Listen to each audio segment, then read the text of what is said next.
हम लोग चंद्रगुप्त द्वितीय के बारे में देख रहे थे। इससे पहले चंद्रगुप्त प्रथम और समुद्रगुप्त, इससे पहले ये सारे सीरीज़ हम लोग ख़त्म कर चुके हैं। चंद्रगुप्त प्रथम देख लिए थे, समुद्रगुप्त देख लिए थे।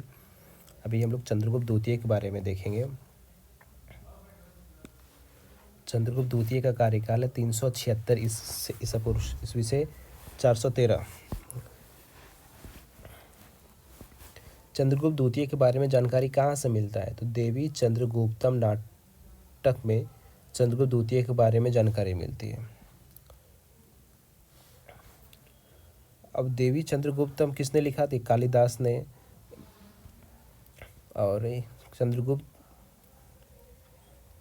द्वितीय के दरबारी कवि कौन? दरबारी कवि चंद्रगुप्त द्वितीय के दरबार में 9 रत्न रहते थे। कौन कौन? कालिदास, धन्वंतरी,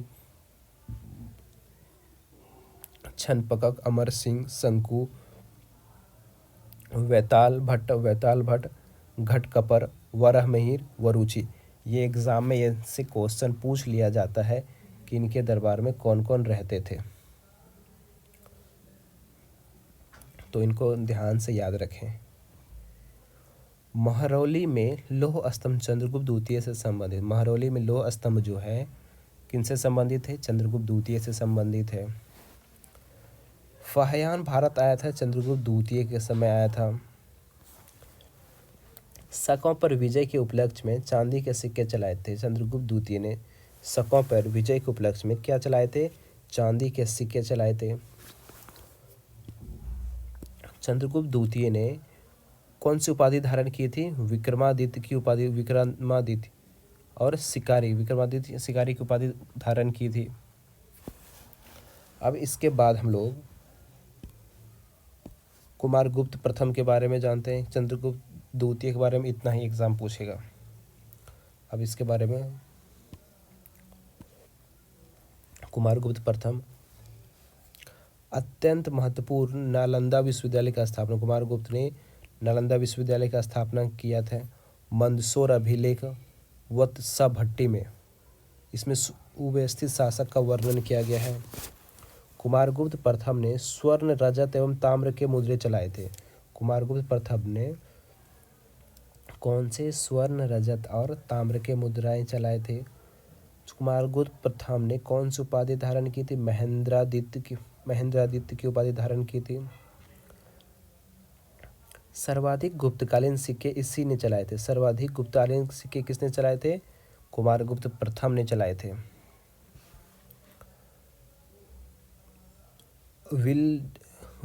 विल्सड अभिलेख में गुप्त वंशावली कुमारगुप्त प्रथम तक है। गुप्त वंशावली कुमारगुप्त प्रथम तक है। धनदेव, दामोदर, पुर तथा बगराम ताम्रपुत्र, ये कुछ ऐसा नहीं है। अब इसके बाद हम लोग स्कंदगुप्त के बारे में देखते हैं। सिक्कों पर गरुड़ ध्वज अंकित, स्कंदगुप्त ने सिक्कों पर गरुड़ ध्वज अंकित कराए थे। सिक्कों पर पद्मासन में विराजमान लक्ष्मी धनुष बाण लिए राजा की आकृति है। स्कंदगुप्त ने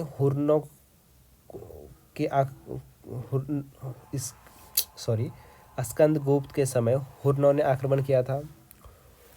स्कंदगुप्त ने कौन सी उपाधि धारण की थी? इन्होंने भी विक्रमादित्य की उपाधि धारण किया था। सुदर्शन झील का पुनरुद्धार किसने किया? स्कंदगुप्त ने। स्कंदगुप्त ने पुष्यमित्र नामक जातीय को हराया। स्कंदगुप्त ने पुष्यमित्र नामक जातीय को हराया था। इसने चीन सांग सम्राट के दरबार में आए। इसने चीन सांग सम्राट के राजदूत में भेजे थे। चीन सम्राट के राजदूत भेजे थे। अन्य तथ्य इसके बारे में जानकारी देखते हैं कि क्या है विशेष। गुप्त शासकों ने सर्वाधिक सोने के सिक्के चलाए थे। मेहरौली तोरणमात्र का महिरकुल तोरणमात्र का पुत्र था। महिरकुल तोरणमात्र का पुत्र था। कौन? स्कंदगुप्त। विष्णुगुप्त थर्ड अंकित गुप्त शासक, अंतिम गुप्त शासक विष्णुगुप्त थर्ड जो है अंतिम गुप्त शासक हुए 540 से 550 ईस्वी के बीच में। नरसिंह गुप्त ने हुर्न नरेश मिहिर कुल को पराजित किया। नरसिंह गुप्त ने हुर्न नरेश मिहिर कुल को पराजित किया। भानुगुप्त एवं एरन अभिलेख 510 ईस्वी में सती प्रथा का पहला अभिलेख मिलता है। सती प्रथा का पहला अभिलेख किसमें मिलती है? भानुगुप्त के एरन अभिलेख, भानुगुप्त के एरन अभिलेख में 510 ईस्वी में सती प्रथा का पहला अभिलेख। तोरमान भारत पर दूसरे हुर्न आक्रमण का नेता। तोरमान कौन था? भारत दूसरे आक्रमण का नेता था। हम लोग इतना देखें। चलिए एक बार रिवाइज करते हैं। चंद्रगुप्त द्वितीय का कार्यकाल 376 से 413 या 415 मांगते हैं। इसके दरबार में 9 रत्न रहते थे, जिसमें कालिदास, धन्वंतरी, छपनक, अमर सिंह, शंकु, बैताल भट्ट, घटकपर, वरामिहिर, वरुचि। देवी चंद्रगुप्त नाटक में चंद्रगुप्त द्वितीय के बारे में जानकारी मिलती है। देवी चंद्रगुप्त कालिदास ने लिखा है। मेहरौली के लौह स्तंभ चंद्रगुप्त द्वितीय से संबंधित है। शकों पर विजय के उपलक्ष्य में चांदी के सिक्के चलाए थे। चंद्रगुप्त द्वितीय ने फाह्यान आया था चंद्रगुप्त द्वितीय के दरबार में। चंद्रगुप्त द्वितीय ने विक्रमादित्य और शिकारी की उपाधि धारण किया था। अब कुमारगुप्त प्रथम के बारे में देखते हैं। कुमारगुप्त प्रथम का कार्यकाल 415 से लेकर 455 के बीच में। कुमारगुप्त प्रथम नालंदा विश्वविद्यालय की स्थापना कराया था। मंदसौर अभिलेख वसभट्टी में इसके सुव्यवस्थित शासन का वर्णन मिलता है।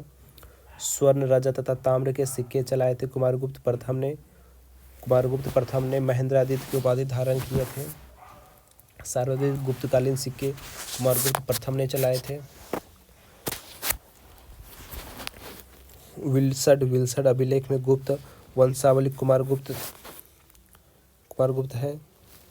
अब इसके आगे स्कंदगुप्त इसके समय हुर्नों ने आक्रमण किया था। स्कंदगुप्त के समय हुर्नों ने आक्रमण किया था।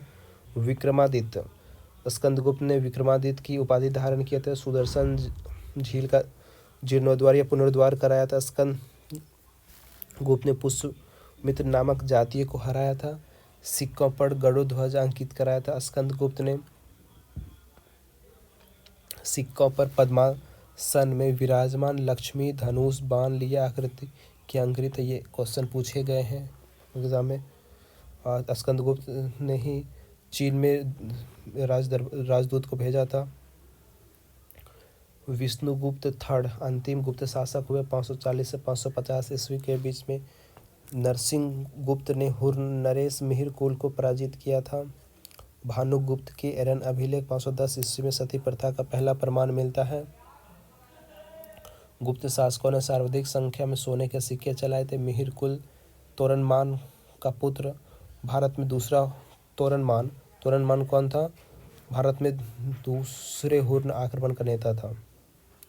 अब इसके आगे हम लोग जब पढ़ेंगे गुप्तकालीन अधिकारी, गुप्तकालीन प्रशासन के बारे में पढ़ेंगे, आर्थिक स्थिति बारे में पढ़ेंगे, ये सारे पढ़ेंगे। सामाजिक स्थिति, धार्मिक स्थिति, कला संस्कृति गुप्तकाल की कैसी थी, आगे पढ़ेंगे। इस वीडियो में इतना तक ही। हमारे चैनल पर नए हैं तो चैनल को सब्सक्राइब कर ले। मिलते हैं फिर अगले वीडियो में नए टॉपिक में। शुभ रात्रि, आपका दिन शुभ हो।